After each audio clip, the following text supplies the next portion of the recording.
এই সূরাটি হিজরতের অবতীর্ণ হয়েছে।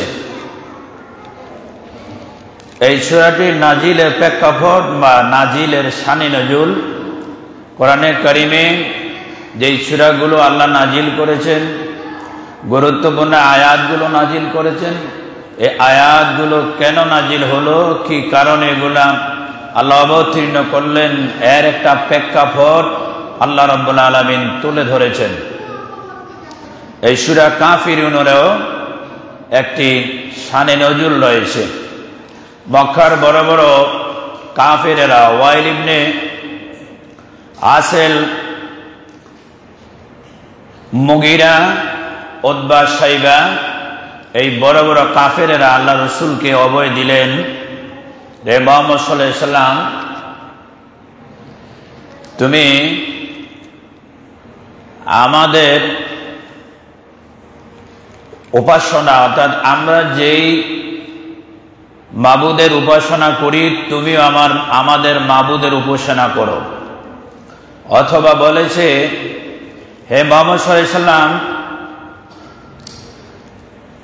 তুমি আমাদের দেব দেবীর পূজাগুলো 1 বছর করো, আমরাও তোমার মাবুদের আমরাও 1 বছর ইবাদত করব। অথবা বলছেন, হে মুহাম্মদ সাল্লাল্লাহু আলাইহি সাল্লাম, তুমি আমাদের মূর্তিগুলাকে গালিগালাজ করিও না। অথবা বলছে, হে মুহাম্মদ সাল্লাল্লাহু আলাইহি সাল্লাম, তুমি আমাদের মূর্তিগুলার উপরে তোমার হাতটা রাখো, এতটুকু করলেই যথেষ্ট হবে। 4টা কথা বলেছি আপনাদের কাছে। 4টা কথা কানজুল ইমান, খাজাইনুল ইরফান, তাফসিরে খাজেন এবং তাফসিরে আজিজি এবং তাবরানী শরীফে কুরতুবির মধ্যে এই বর্ণনাগুলো রয়েছে। আমার রসুলকে মক্কার কাফেররা এত অভয় দিয়েছিল, হে মুহাম্মদ সাল্লাল্লাহু আলাইহি সাল্লাম, তোমার মক্কাতে কি প্রয়োজন আমাদেরকে বলো, অট্টালিকা ধন সম্পদের পাহাড় আমরা তোমাকে দেব, এই পৃথিবীর সবচেয়ে সুন্দরী যে নারীটা সেটাকে আমরা তোমাকে দেব, তুমি আমাদের ধর্মে দীক্ষিত হও, তুমি আমাদের ধর্ম চর্চা করো। এরই প্রেক্ষাপটে আল্লাহ পাক রব্বুল আলামিন এই সূরা কাফিরুন নাজিল করলেন। যেই মাত্র আমার রসুলের কাছে এই মেসেজটা চলে আসলো, আল্লাহ রসুল খানে কাবায় গিয়ে দেখলেন কাফেরেরা সেখানে সমবেত আছে। ওই অবস্থায় যাই আমার রসুল এই সূরা কাফিরুন তেলাওয়াত করলেন। তেলাওয়াতের পরে কাফেরেরা সবাই মনোরুদ্ধ হয়ে গেল, সবাই নিস্তেজ হয়ে গেল, যে তারা মনোবল হারিয়ে ফেলল। যেই সূরা নাজিল হয়েছে এই সূরাটা পুরাটাই মুহাম্মদ সাল্লাল্লাহু আলাইহি সাল্লামের পক্ষে এবং মুসলমানের পক্ষে, এটা তো কাফেরদের পক্ষে নয়। জোরে বলেন আল্লাহু আকবার। এটা মনোযোগ দিয়ে সরল অনুবাদটা শুনেন।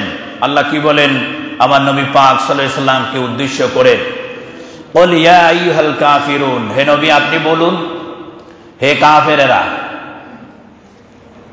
আল্লাহ বলেন, হাবিব আপনি বলেন কাফেরদেরকে, হে কাফেরেরা। কথাগুলো শুনবেন।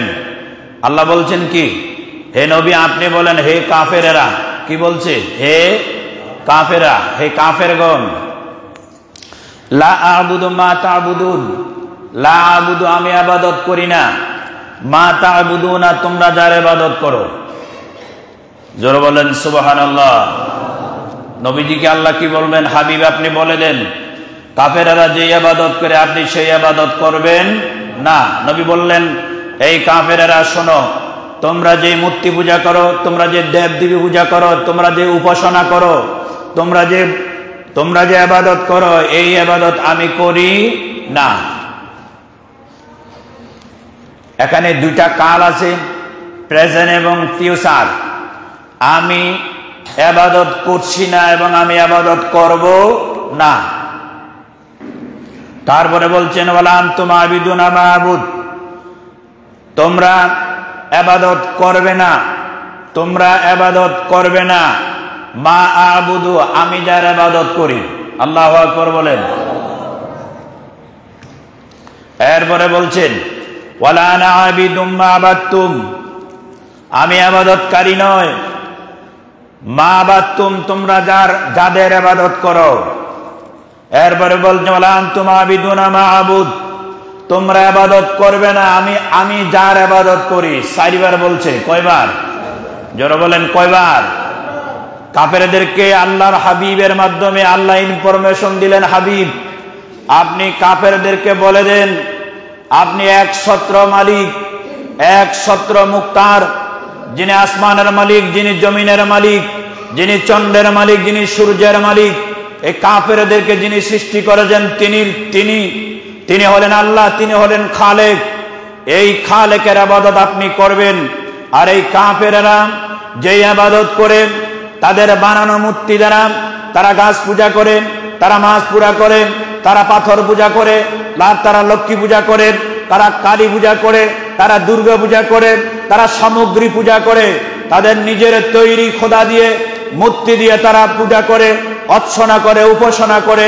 আপনি হাবিব তাদের এই মুশরিকি কাজের মধ্যে অংশগ্রহণ করবেন। এটা কার ঘোষণা? জোরে বলেন কার ঘোষণা? আল্লাহর ঘোষণা।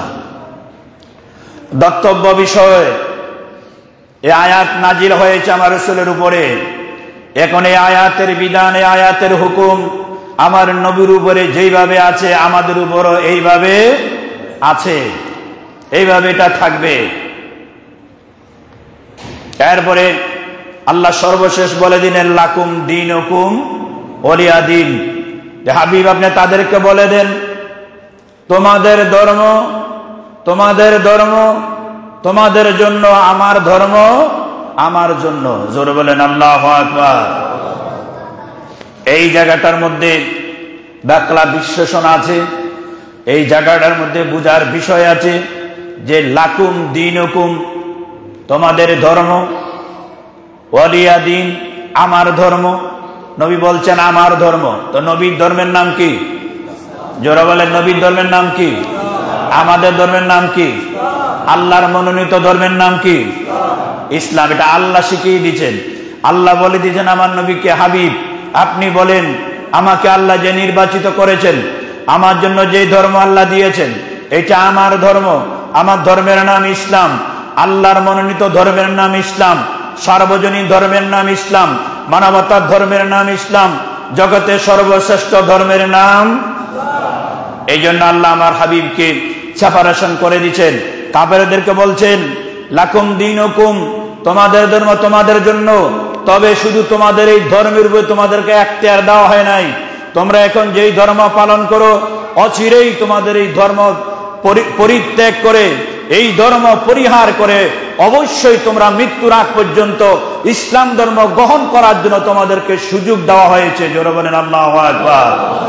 এরপরেও যদি কাফেররা, মুশরিকরা, ইহুদিরা এই সুযোগ থাকার পরেও তারা তাদের বাপদাদার ধর্ম মানেন, তারা তাদের পূর্বপুরুষদের ধর্ম মানে, তারা তাদের নিজের তৈরিকৃত মূর্তি পূজা তৈরি করে তারা ধর্ম মানে, এটা তারা দাবি করে তাদের ধর্ম।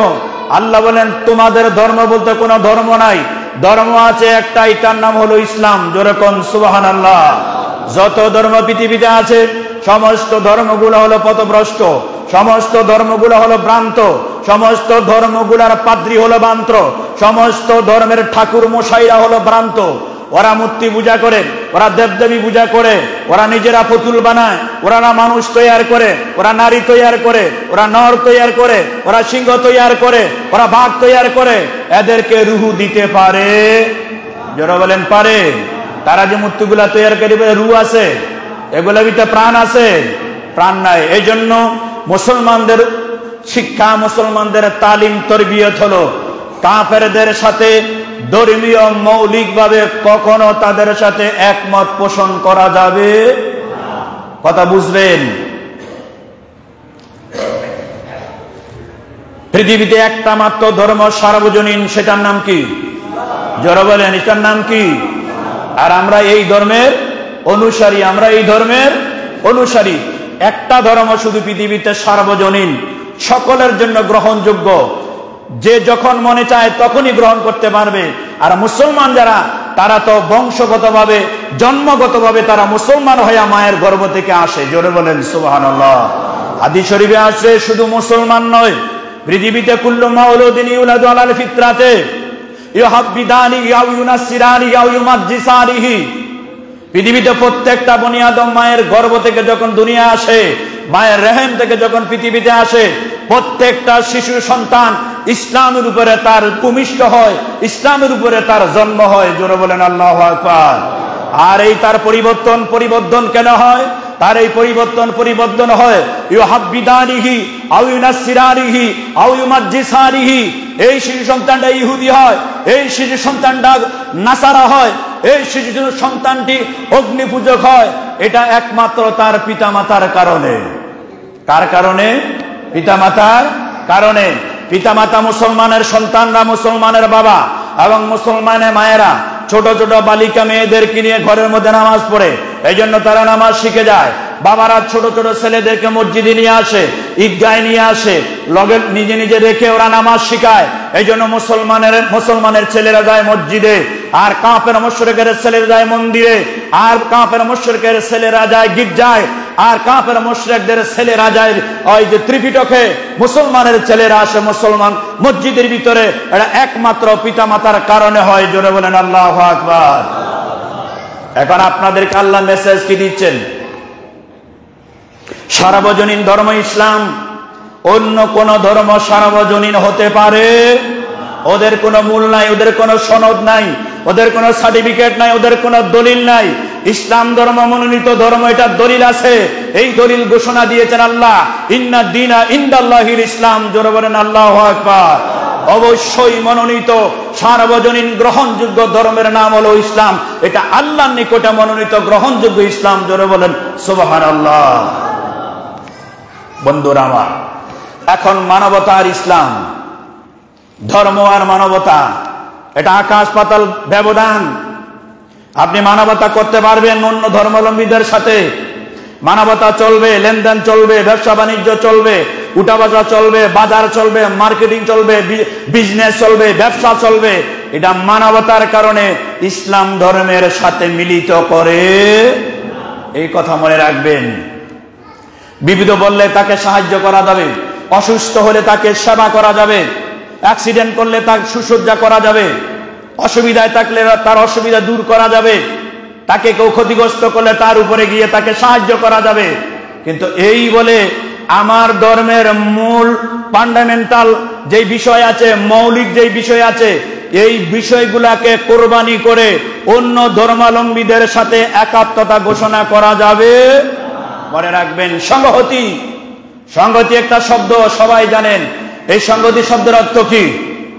কে এটা কোন অর্থে নিচ্ছেন ডিকশনারি দেখবেন এবং অভিধান দেখবেন। সংহতি শব্দের অর্থ কি? সংহতি শব্দের অর্থ একাকার হয়ে মিলে যাওয়া নয়। সংহতি শব্দের অর্থ হলো সাময়িক সহযোগিতা করা। কি করা? সাময়িক সহযোগিতা করা।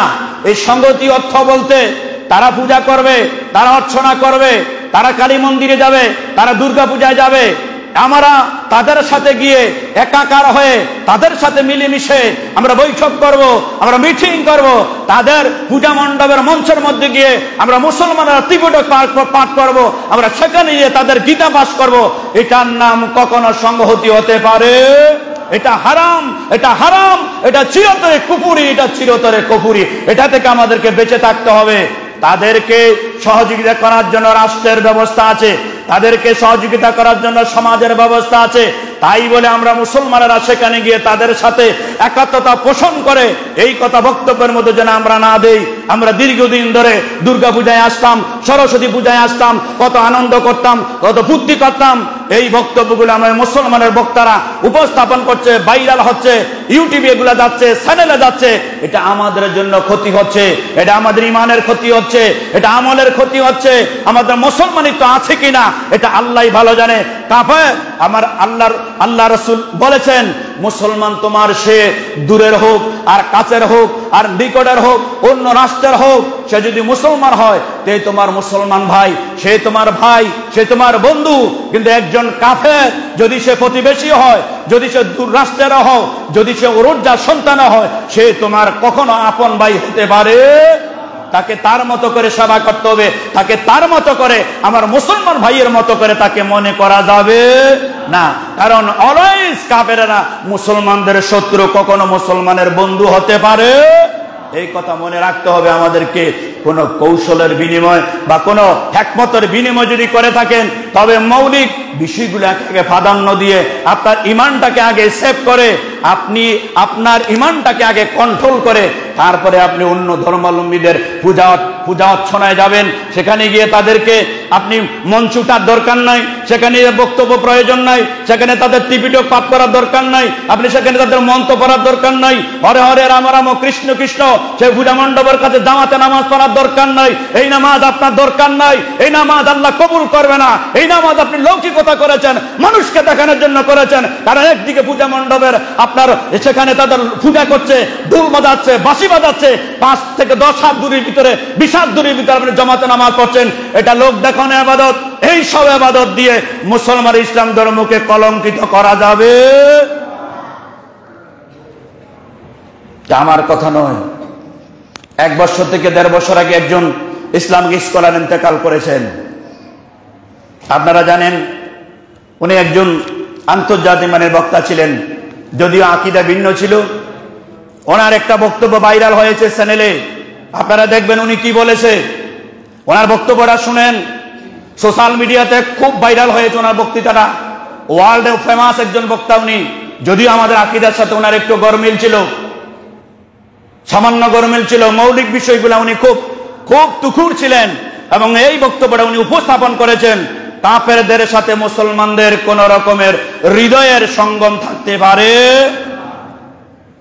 এবং বলছে এই কাফেরদের কোন অনুষ্ঠানে সংহতি প্রকাশ করা, ইচ্ছাকৃতভাবে মৌলিক বিষয়কে কোরবানি দেওয়া চিরতরে হারাম এবং কুফুরি, চিরতরে হারাম এবং কুফুরি। এটা আল্লাহ রসুলকে আমার আল্লাহ সূরা কাফিরুনের মাধ্যমে সতর্ক করে দিয়েছেন। আর ইবাদত তো হবে ওটা যেটা আমার নবী করেছে আর আমার নবী আমাদেরকে করার জন্য বলেছে, এটার নাম হলো ইবাদত। জোরে বলেন সুবহানাল্লাহ। এখন আপনারা যে নামাজ পড়ি, এটা কার শিখানো? নবী শিখানো না? জোরে বলেন কার শিখানো? এই যে মসজিদে এসে জুমার নামাজ পড়েন, আমরা বক্তৃতা দেই, এই বক্তব্য তো নবী দিয়েছেন, খোলাফায়ে রাশিদিন দিয়েছে, আমাদের আকাবেরেরা দিয়েছে, আমার নবী দিয়েছে। আমার নবীর শিখানো বক্তব্য আমরা দেই, আপনারা আমার নবীর শিখানো নামাজ পড়েন। কথা বলেন ঠিক না বেঠিক? তাহলে ইবাদত তো ওইটা হবে। আল্লাহ তো জানাইয়ে দিয়েছে, হাবিব আপনি ওই ইবাদত করেন যেই ইবাদত আমি করার জন্য আপনাকে বলেছি। জোরে বলেন সুবহানাল্লাহ। আমার নবীকে এতটুকু আশ্বাস দিয়েছে, হে মুহাম্মদ সাল্লাল্লাহু আলাইহি সাল্লাম, আপনি আমাদের কিছু করতে হবে না, শুধুমাত্র আপনি আমাদের এই মূর্তিগুলোর উপরে আপনি হাত রাখবেন। কি রাখবেন? জোরে বলেন কি রাখবেন? বলছে আপনি শুধু এই মূর্তিগুলোর উপরে হাত রাখবেন, এতেই যথেষ্ট। এতে কাফেরেরা কি বুঝছে? যদি মুহাম্মদ সাল্লাল্লাহু আলাইহি সাল্লাম এই মুশরিক এই মূর্তিটার উপরে হাত রাখে, তাহলে মৌন সম্মতি প্রকাশ পেয়ে গেল। মুহাম্মদ সাল্লাল্লাহু আলাইহি সাল্লাম আমাদের লক্ষ্মীদেরকে মানে, আমাদের খোদাকে মানে। জোরে বলেন নাউজুবিল্লাহ। আমার নবীকে এটা করছে? আমার নবী করে নাই, সাহাবীরা করে নাই, খলিফাতুল মুসলিমিনেরা করে নাই। মানবতার জন্য পৃথিবীতে অদ্বিতীয় বেমিসাল হযরত ওমর ইবনুল খাত্তাব রাদিয়াল্লাহু তাআলা। জোরে বলেন সুবহানাল্লাহ। যার রাষ্ট্র পরিচালনার সাথে পৃথিবীর কোন রাষ্ট্রনায়কের এক চুল পরিমাণ, এক শস্যা পরিমাণও যার সাথে কোনো তুলনা হয় না, তিনি হলেন খলিফাতুল মুসলিমুন আমিরুল মুমিনিন হযরত সাইয়্যিদনা ওমর ফারুক রাদিয়াল্লাহু তাআলা। তিনি তো রাষ্ট্র পরিচালনা করেছেন, 10 বছর অর্ধ পৃথিবীর রাষ্ট্র তিনি পরিচালনা করেছেন। কোথাও কোনো মুসলমান আর মুশরিক আর কাফেরের মাঝে উনি থাকাকালে কোনো দাঙ্গা হয় নাই, কোন রকমের অন্য ধর্মাবলম্বীদের উপরে কোন রকমের অত্যাচার, টর্চার, কোন রকমের তাদের আইনের উপরে অধিকার লঙ্ঘন হয় নাই। খলিফাতুল মুসলিমিন আমিরুল মুমিনিনের থাকা কি আজকের যুগে আমাদের নেতারা বেশি বড় হয়ে গেছে? জোরে বলেন বড় হয়ে গেছে? আমার খলিফাতুল মুসলিমিন আমিরুল মুমিনিনের এক কনিষ্ঠ আঙ্গুলের এলেম নাই গোটা পৃথিবীর সমস্ত নেতাদের। কথা বলেন ঠিক না বেটি? সবিনয় করবো আপনাদেরকে আমার যুবক ভাইয়েরা, আমাদের পার্শ্ববর্তী এলাকার পূজা মণ্ডপ আছে, আমাদের দায়িত্ব হবে তাদের পূজা মণ্ডপ যেন কোনো ক্ষতিগ্রস্ত না হয়। আমরা যারা লার্নার্ড পার্সন আছি, আমরা যারা ভিআইপি আছি, আমরা সেখানে না গিয়ে আমাদের বাহিনী আছে, আমাদের ফৌজ আছে, আমাদের দায়িত্বশীল লোক আছে, তাদেরকে সেখানে আমরা দায়িত্ব দেব, তোমরা এবার দেখভাল করো। এটার অর্থ এটা নয় সেখানে তাদের পূজাতে আপনি অংশগ্রহণ করে তাদের পূজার প্রসাদ আপনি খাবেন। কাফেরদের তৈরি কোন জিনিস মুসলমানের জন্য হালাল হতে পারে বলে দিলাম। এরপরেও যদি আপনারা যান সেটা আপনাদের বিষয়, কিন্তু তাদেরকে নিরাপত্তা দেওয়া আমাদের সকলের দায়িত্ব। তারা তাদের মতো করে তাদের ধর্ম পালন করছে, তাদেরকে এখতিয়ার দেওয়া হয়েছে। এই সূরা কাফিরের মধ্যে আল্লাহ কিয়ামত পর্যন্ত এখতিয়ার দেওয়া হয়েছে যে একটা কাফের সারাটা জীবন কুপুরি করেছে, মূর্তি পূজা করেছে, যত রকমের কুপুরি করার দরকার সে করেছে। আল্লাহকে সে মানে না, রব মানে না, খোদা মানে না, প্রভু মানে না, আল্লাহ মানে না, কিছুই মানে না। কিন্তু মৃত্যুর 1 মিনিট আগে শুধু সে এতটুকু পড়ছে লা ইলাহা ইল্লাল্লাহ মুহাম্মাদুর রাসূলুল্লাহ ফাদাখালাল জান্নাহ। জোরে বলেন সুবহানাল্লাহ। কাফেরদেরকে এত স্যাক্রিফাইস আল্লাহ করেছে, কাফেরদেরকে এতটুকু ছাড় আল্লাহ দিয়েছে যে তোমাদের জন্য এখতিয়ার আছে।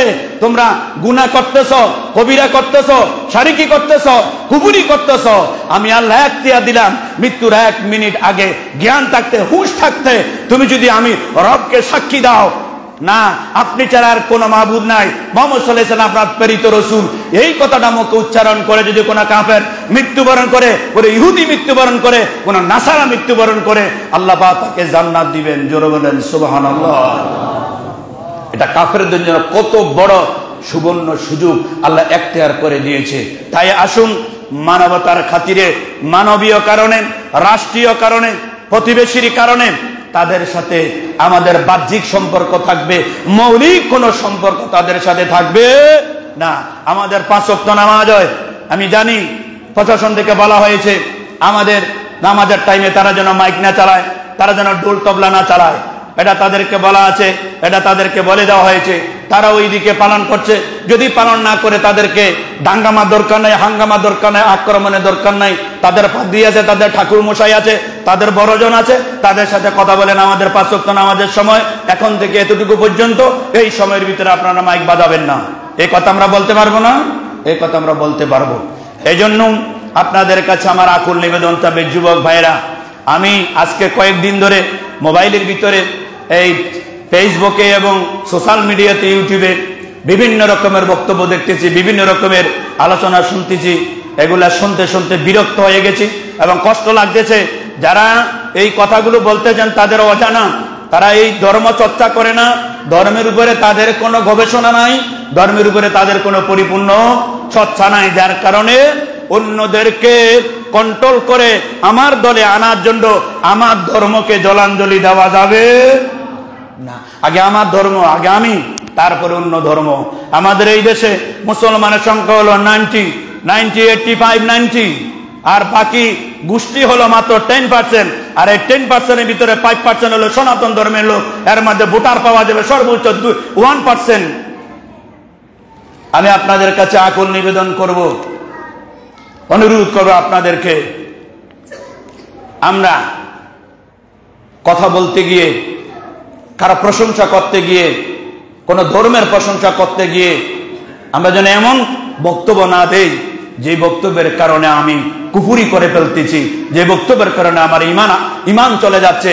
আমি ওই মঞ্চে গিয়ে কি বক্তব্যটা দিব এটা আমি আগে অ্যানালাইসিস করব। আগে আমি এই কথাটা জানবো, এই কথাটা জেনে আমি কি কথাটা সেখানে বলবো। আমার ধর্মের উপরে যেন কোনো আঘাত না আসে, কারণ আমরা মুসলমান শ্রেষ্ঠ জাতি, আমাদের ধর্ম শ্রেষ্ঠ, আমাদের ধর্মগ্রন্থ শ্রেষ্ঠ, আমাদের রসুল শ্রেষ্ঠ, আমাদের নবী শ্রেষ্ঠ, আমাদের আল্লাহ, আমাদের মহান রব সর্বশ্রেষ্ঠ। জোরে বলেন সুবহানাল্লাহ। সুতরাং সর্বশ্রেষ্ঠ লোকদের বক্তব্য অন্য ধর্মাবলম্বীদের জন্য সহনীয় হবে, সহায়ক হবে, এটা উগ্র হবে না, এটা বিভ্রান্তিকর হবে না। এটাই মুসলমানের প্রতিনিধিদের আদর্শ, এটাই হবে মুসলমানদের প্রতিনিধি যারা, এটাই হবে তাদের সবচেয়ে বড় মহান হাতিয়ার। আল্লাহ পাক আমাদেরকে এই কথাগুলো মানার তৌফিক দান করেন, সবাই বলেন আমিন। তাদের রসগোল্লা আমরা খাইতে হবে। এই যুবকেরা বলেন, আপনারা কি তাকে রসগোল্লা খাইতে হইব? হ্যাঁ, তাকে প্রসাদ খাইতে হবে। আমরা লাগা টান পড়ছে, আমরা অভাব হইছে, কষ্ট পাবেন আপনারা বললে। এটা তো সোজা কথা। আপনারা দেখেন, আমরা দেখি না? আমিও তো দেখি, আপনারা তো দেখেন। আমাদের দুই ঈদে তারা সংহতি প্রকাশ করতে আসে? বলেন তো, দুই ঈদে আমাদের মুসলমানদের সাথে হাত মিলাই তো তারা আসে, বুকের সাথে বুক মিলাইতে আসে। তা আপনি কেন ডাকছেন? বুঝলাম যে কোনো কারণে যাচ্ছেন, রাষ্ট্রীয় কারণে যাচ্ছেন। সংহতি শব্দ এটাকে উড্ড করেন। সংহতি বলতে তাদের সাথে আমার মৌলিক ধর্মের বিষয়কে জলাঞ্জলি দিয়ে কোন সংগতি নয়। তাদের সাময়িক, তাদেরকে সেভ করার জন্য, তাদেরকে পূজা অর্চনা করার জন্য সুযোগ করে দেওয়ার দায়িত্ব হয়তো আপনারা নিতে পারেন, আমরা নিতে পারি। আমি তো চ্যালেঞ্জ করে বলবো, পৃথিবীতে আমরা তো রাষ্ট্র নিয়ে গবেষণা করি, আমরা তো বিভিন্ন ধর্ম নিয়ে চর্চা করি, গবেষণা করি। আমি তো দেখেছি পৃথিবীতে আমাদের বাংলাদেশ অন্য ধর্মাবলম্বী লোকেরা যত সুখে শান্তিতে আছে, পৃথিবীর অন্য কোন রাষ্ট্রে আমার মুসলমান ভাইরা এইভাবে কথা বলেন না, আসেনি? এই সত্য কথা আপনারা গোপন রাখতেছেন, আসেনি? এইভাবে শান্তি মতো আছে? কেন সত্য কথাটা গোপন রাখেন? বলেন না কেন জবান খুলে? আমরা তো তাদেরকে মাইদর করি না, আমরা তো তাদেরকে উৎখাত করি না, আমরা তো তাদেরকে ক্ষতি করি না। তাহলে তাদের ধর্মের লোকেরা আমাদের ধর্মের লোকগুলাকে তারা পাখির মতো জবাই করছে, আপনারা দেখেন না? কোনদিন নিজের অস্তিত্ব বিলীন করে দিয়ে মুসলমান, এটি সিংহের বাচ্চা, মুসলমান বাঘের বাচ্চা, মুসলমানরা কোনদিন অন্য ধর্মাবলম্বীদের কাছে তারা মাথা নত করে না। তারা মাথা নত করে একজনের কাছে, তিনি কে? আওয়াজ দিয়ে বলবেন, তিনি কে?